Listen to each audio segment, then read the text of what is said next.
দেখুন, পশ্চিমবঙ্গে 2011 সালের পর থেকে তৃণমূল কংগ্রেসের সরকার, মমতা বন্দ্যোপাধ্যায়ের সরকার চলছে এবং কেন্দ্রে অর্থাৎ দিল্লিতে গোটা ভারতবর্ষ শাসন করছে বিজেপি নামক রাজনৈতিক দল 2014 সাল থেকে।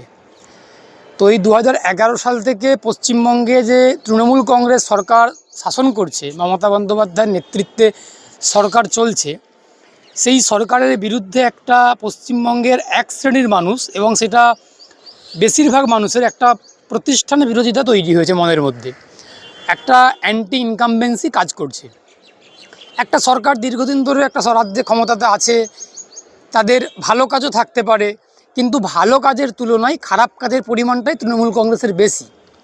আমি কখনোই বলবো না যে একটা দল সরকারের সবটাই খারাপ, বলাটা উচিত নয় এবং এটা স্বাভাবিকও না, এটা বলবোও না। একটা সরকারে যেমন ভালো কাজও থাকে তেমন খারাপ কাজও থাকে, ভালো দিকও থাকে, খারাপ দিকও থাকে। কিন্তু তৃণমূল কংগ্রেস একটা এমন দল, একটা এমন রাজনৈতিক দল যে যার খারাপ দিকটাই বেশি এবং খারাপ কাজটাই বেশি। ভালো কাজও আছে, আমি আবারও বলছি, ভালো কাজও আছে, কিন্তু ভালো কাজটা কম, খারাপ কাজটা বেশি। এবার এই খারাপ কাজের পরিমাণটা বেশি হওয়ার কারণে পশ্চিমবঙ্গের বেশিরভাগ মানুষের মধ্যেই, যারা পশ্চিমবঙ্গের বেশিরভাগ মানুষ যারা শুভবুদ্ধি সম্পন্ন, এবার শুভবুদ্ধি সম্পন্ন বলতে গেলে আপনারা ভাবতে পারেন বা কেউ ভাবতে পারেন উচ্চশিক্ষিতগুলোই হয়তো শুভবুদ্ধি সম্পন্ন, তা তো না। কৃষক, শ্রমিক, ক্ষেতমজুর, ছাত্র, যুব, মহিলা প্রত্যেকে যারা রিক্সা চালান তাদের মধ্যেও শুভবুদ্ধি সম্পন্ন মানুষ রয়েছেন। শুভবুদ্ধি সম্পন্ন, চেতনা সম্পন্ন মানুষের পরিমাণটা বেশি এবং তাদের মধ্যে একটা জিনিস যেটা কাজ করছে, যে একটা প্রতিষ্ঠানের বিরোধিতা কাজ করছে, একটা অ্যান্টি ইনকামবেন্সি কাজ করছে।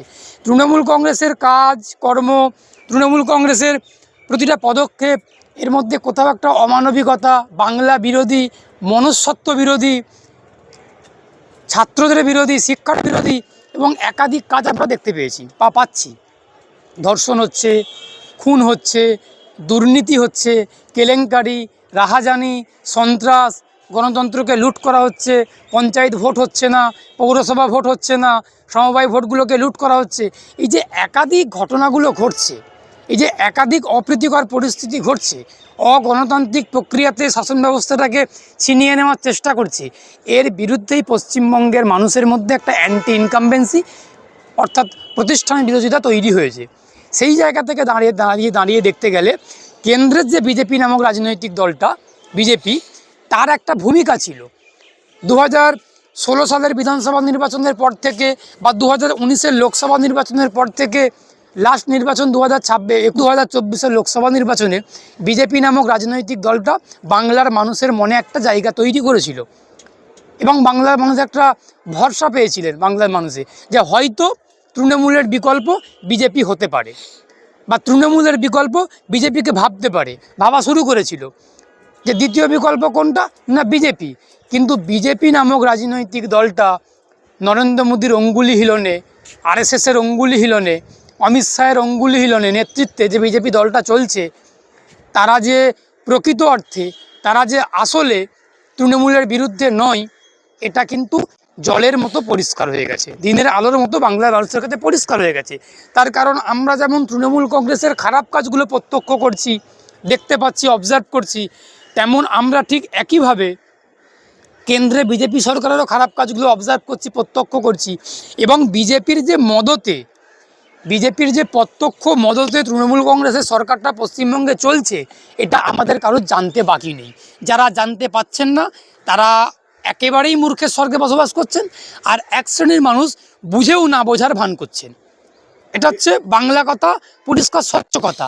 এবারে এই বিজেপি রাজনৈতিক দলটা, তারও বিরুদ্ধে বাংলার মানুষের মনে একটা কেন্দ্রের নিরিখে বা ভারতবর্ষের পার্সপেক্টিভ থেকে জাতীয় ক্ষেত্রে বিজেপির বিরুদ্ধেও একটা অ্যান্টি ইনকামবেন্সি অর্থাৎ প্রতিষ্ঠান বিরোধিতা তৈরি হয়েছে। এই তৃণমূল এবং বিজেপি, এই দুটোর বিরুদ্ধে পশ্চিমবঙ্গের অধিকাংশ মানুষ, পশ্চিমবঙ্গের সংখ্যাগরিষ্ঠ মানুষ, হিন্দু মুসলিম থেকে আমি বিচার করছি না, বলছি না, পশ্চিমবঙ্গের সংখ্যাগরিষ্ঠ মানুষ, হিন্দু হোক আর মুসলমান হোক, তারা এই বিজেপি এবং তৃণমূল এদের বিরুদ্ধে মত প্রকাশ করতে শুরু করেছে। সেই জায়গাতে দাঁড়িয়ে এই অবিজেপি এবং অতৃণমূল রাজনৈতিক দল হিসেবে যারা প্রতিষ্ঠিত, ঘোষিত এবং প্রকাশিত প্রত্যেকের কাছে, সেটা সিপিএম আছে, কংগ্রেস আছে, আইএসএফ আছে, নতুন করে রাজনৈতিক দল হুমায়ুন কবিরের দল আত্মপ্রকাশ করেছে এবং আরও কিছু কিছু সমাজতান্ত্রিক দল, পার্টি, সমাজ পার্টি, আমি অনেক পার্টির নাম জানি না, আমার জানাটা মানে সম্ভব হয়নি। আজাদ সমাজ পার্টি, অনেক রাজনৈতিক দল রয়েছে যাদের একটা আদর্শ নিয়ে, যারা একটা তৃণমূলের বিরুদ্ধে বুক ফুলিয়ে মাথা উঁচু করে বুক চিতিয়ে লড়াই করার জন্য প্রস্তুত। আমরা অতীতে একাধিক কর্মসূচিতে দেখেছি যে সমস্ত রাজনৈতিক দলগুলো একসঙ্গে তারা রাস্তায় নেমে প্রতিবাদ আন্দোলন লড়াই করছেন।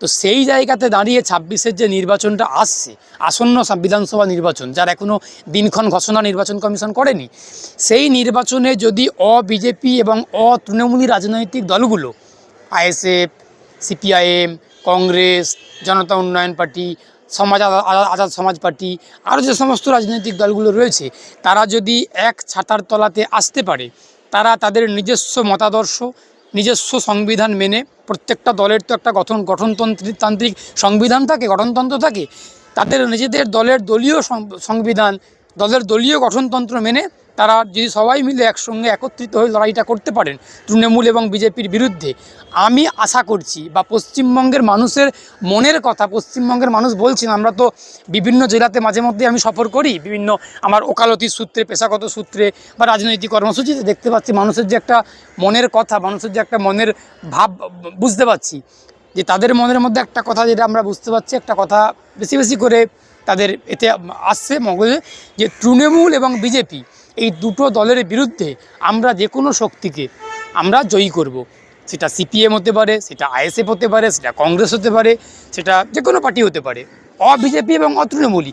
সেই জায়গাতে দাঁড়িয়েই 26-এর বিধানসভা নির্বাচনে যদি বিজেপি এবং তৃণমূলী পশ্চিমবঙ্গের রাজনৈতিক দলগুলো একসঙ্গে একত্রিত হয়, জোটবদ্ধ হয়, জোট বাঁধে, কোনো দল 2টো পাবে, কোনো দল 4টে পাবে, কোনো দল 20টা, কেউ 50, কেউ 60, কেউ 100, সবাই মিলে একত্রিতভাবে যদি একটা জায়গাতে আসতে পারে বা একটা সহমতে আসতে পারে, আগামীর 26-এর বিধানসভা নির্বাচনে তৃণমূল যেমন সংখ্যাগরিষ্ঠতা পাবে না, বিজেপি তো পাবেই না, বিজেপি ধরাশায়ী হয়ে যাবে।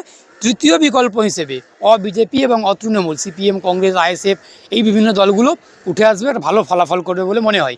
এবং এক্ষেত্রে শুধুমাত্র বিজেপি এবং তৃণমূলী রাজনৈতিক দলগুলোর কথা বলবো না, এর বাইরেও কিছু বিজেপি তৃণমূলী মানসিকতার ব্যক্তি রয়েছেন, কিছু প্রতিষ্ঠান রয়েছেন, এই যারা তৃণমূলের বিরুদ্ধে কিছু ব্যক্তি লড়াই করছেন তাদের নীতি আদর্শ নিয়ে, কিছু মানুষ, কোনো ব্যক্তি, কোনো শিক্ষক, কোনো অধ্যাপক, কোনো আইনজীবী, কোনো চিকিৎসক, কোনো সমাজে যারা প্রথম শ্রেণীর মানুষ, কোনো কৃষক, কোনো শ্রমিক, আমাদের পশ্চিমবঙ্গের মাটিতে কিছু কিছু ব্যক্তি আছেন, কিছু ইউটিউবার আছেন, কিছু কিছু ব্যক্তি আছেন যারা তৃণমূল এবং বিজেপির বিরুদ্ধে চোখে চোখ রেখে, দাঁতে দাঁত চেপে লড়াইটা করছেন মানুষের জন্য, বাংলার স্বার্থে, বাঙালির স্বার্থে। সেই ব্যক্তিগুলোকেও এক জায়গাতে আনতে হবে। এই বিজেপি এবং তৃণমূল রাজনৈতিক দলগুলোর উচিত এই ব্যক্তিগুলোর সঙ্গে ব্যক্তিগতভাবে যোগাযোগ করা, দলীয়ভাবে যোগাযোগ করে সেই ব্যক্তিগুলোকে জোটের মধ্যে আনতে হবে। ওই ব্যক্তিগুলোকেও আগামী দিনে ওই জোটের প্রার্থী করলে খুব ভালো রেজাল্ট করবে বলে আমার মনে হয়। দেখুন, কংগ্রেস যে দলটা, জাতীয় কংগ্রেস, এটা অবশ্যই জাতীয় দল কংগ্রেস। জাতীয় ক্ষেত্রে কংগ্রেসের একটা অবদান, ভূমিকা অবশ্যই রয়েছে, আমরা প্রত্যেকেই জানি। জাতীয় ক্ষেত্রে বিজেপির বিকল্প এখনও পর্যন্ত আমার যতটুকু মনে হয় যে কংগ্রেসই একমাত্র জাতীয় ক্ষেত্রে বিজেপির বিকল্প। এটা সত্য ভাবনা এবং সত্য কথা, সত্যকে অস্বীকার করা যায় না। এবং সেই জায়গাতে দাঁড়িয়ে পশ্চিমবঙ্গের মাটিতে যদি বলা হয় তৃণমূলের বিকল্প কারা, আমি কোনো একটা রাজনৈতিক দলকে তৃণমূলের বিকল্প বলে বলতে পারছি না বা বলছিও না। আমি মনে করি এই তৃণমূলের বিকল্প এবং পশ্চিমবঙ্গের মাটিতে বিজেপির বিকল্প সিপিআইএম, কংগ্রেস, আইএসএফ, আরও যে সমস্ত আঞ্চলিক দলগুলো রয়েছে, যাদের একটাও এমএলএ নেই, যাদের 1 lakh vote, 10 lakh vote, 20 lakh vote, 1000 vote, এই প্রত্যেকটা সমষ্টিগতভাবে, জোটবদ্ধভাবে কোনো ব্যক্তি আছেন, যেই ব্যক্তির জনপ্রিয়তা রয়েছে পশ্চিমবঙ্গের মাটিতে, কোনো অধ্যাপক, কোনো চিকিৎসক, কোনো আইনজীবী, কোনো প্রাক্তন বিচারপতি, কোনো ইউটিউবার। সুতরাং এই যে মানুষগুলো আছেন, যাদের একটা ব্যক্তির পরিচয় রয়েছে, ব্যক্তিত্বের গ্রহণযোগ্যতা রয়েছে, জনপ্রিয়তা রয়েছে, সেই জায়গা থেকে দাঁড়িয়ে তৃণমূলের বিকল্প তাঁরাই। কোনো একটা রাজনৈতিক দলকে আমি বলবো না। এবার পশ্চিমবঙ্গের মানুষ হয়তো ভেবেছিলেন 21 সালের বিধানসভা নির্বাচনের পরে যে তৃণমূলের বিকল্প হয়তো বিজেপি আগামী দিনে ভালো একটা জায়গাতে যাবে, কিন্তু বিজেপি নামক রাজনৈতিক দলটা, বিজেপির কেন্দ্রীয় নেতারা পশ্চিমবঙ্গের তৃণমূলের সঙ্গে পিছনের দরজা দিয়ে গোপনে বোঝাপড়া করে, আলোচনা করে একটা সেটিং করে তৃণমূলকে রেখে দেওয়ার চেষ্টা করছেন, এটা তো বাংলার মানুষ খুব ভালো করে বুঝতে পাচ্ছেন যে না আজ যাই হোক তৃণমূলের বিকল্প কখনোই বিজেপি হতে পারে না। এবার সেই দৃষ্টিকোণ থেকে আপনি বলছেন যে এই কংগ্রেস ছাড়া জোট হওয়ার চেষ্টা হচ্ছে, এটাকে কীভাবে দেখছেন? আমি আমার দৃষ্টিকোণ থেকে দেখছি, আমি অ্যাডভোকেট শেখ বাবুলাল, আমি মনে করি যে তৃণমূল এবং বিজেপির বিকল্প, তৃণমূল এবং বিজেপির বিরুদ্ধে অবশ্যই কংগ্রেসেরও অবদান পশ্চিমবঙ্গের মাটিতে রয়েছে। সিপিআইএম, কংগ্রেস, আইএসএফ, আমরা সংযুক্ত মোর্চা 21 সালে যেমন ছিল তেমন থাকাটা উচিত। এখন কংগ্রেস যদি নিজের মতো করে ধরেন, নিজের মতো করে যদি তারা অহংকার, দাম্ভিকতা দেখায়, ঔদ্ধত্য দেখায়, এটা কংগ্রেস কর্মীদের জন্য খুব একটা ভালো কিছু হবে না এবং বাংলার মানুষের জন্য খুব একটা ভালো কিছু হবে না। তার কারণ কংগ্রেসের কর্মীরা বিজেপির বিরুদ্ধে, কংগ্রেসের কর্মীরা তৃণমূলের বিরুদ্ধে। সেখানে কংগ্রেসের নেতৃত্বরা যদি কংগ্রেসের কর্মীদের আবেগ, কংগ্রেস কর্মীদের যে পছন্দ, কংগ্রেস কর্মীদের যে চাহিদা, দাবি, সেটাকে যদি অগ্রাহ্য করে, অমান্য করে নিজেদের মতো করে হাইকমান্ডের মতো করে একটা যদি জোট করে নেয় বা যদি একা একা লড়াই করার চেষ্টা করেন, ভেবে থাকেন যে তৃণমূলের বিরুদ্ধে একা একা লড়বো, দেখুন লড়তেই পারেন, যে কোনো রাজনৈতিক দল তার স্বাধীনতা রয়েছে, তারা লড়তেই পারে। কিন্তু মানুষের স্বার্থটাকে তো দেখতে হবে। একটা রাজনৈতিক দল, তার সম্পদ কারা? তার দলীয় কর্মীরা, তার সমর্থকরা তার সম্পদ। কংগ্রেসের সম্পদকে তার দলীয় কর্মী সমর্থকরা সম্পদ। সিপিআইএমের সম্পদ কারা? আমাদের কমরেডরা, আমাদের নেতৃত্ব, আমাদের কর্মীরা, আমাদের সমর্থকরা। গ্রামগঞ্জে প্রান্তরে যারা আছেন তারা আমাদের সম্পদ, তারা আমাদের অহংকার, তারা আমাদের রত্ন। তাদের স্বার্থের কথা উপেক্ষা করে, তাদের দাবিকে উপেক্ষা করে, তাদের দাবিকে অগ্রাহ্য করে আমরা যদি জোটটা করে নিই, এটা তো উচিত হবে না, খুব একটা ফলপ্রসূ হবে না। সেই জন্য আমরা বামপন্থীরা, আমাদের সিপিআইএম দল, বামফ্রন্ট সবসময় জনগণের স্বার্থে, মানুষের স্বার্থে, বাঙালির স্বার্থে, দেশের স্বার্থে, বাংলার স্বার্থে, কর্মীদের স্বার্থে সমস্ত কিছু পদক্ষেপ নেন। কংগ্রেসকেও সেই পদক্ষেপই নিতে হবে যে কংগ্রেস কর্মীরা কি চাইছেন, কংগ্রেস কর্মীদের আবেগটা কোথায়, কংগ্রেস কর্মীদের দাবিটা কি, এটা মানতে হবে। কংগ্রেসের হাইকমান্ড কি বলে দিল আর কংগ্রেসের 4টে নেতা নেতৃত্বরা এখানে অফিস থেকে বা রাজ্য নেতা দপ্তর থেকে একটা সিদ্ধান্ত নিয়ে শুভঙ্কর বাবুরা বা আর যারা আছেন তারা করে নিলেন, এটা ঠিক কংগ্রেস কর্মীদের জন্য সুখকর হবে না। এবং বাংলার যারা তৃণমূল এবং বিজেপির বিরুদ্ধে লড়াই করছেন, যারা এই সমস্ত মানুষরা, তাদের জন্যও সুখকর হবে বলে আমার মনে হয় না।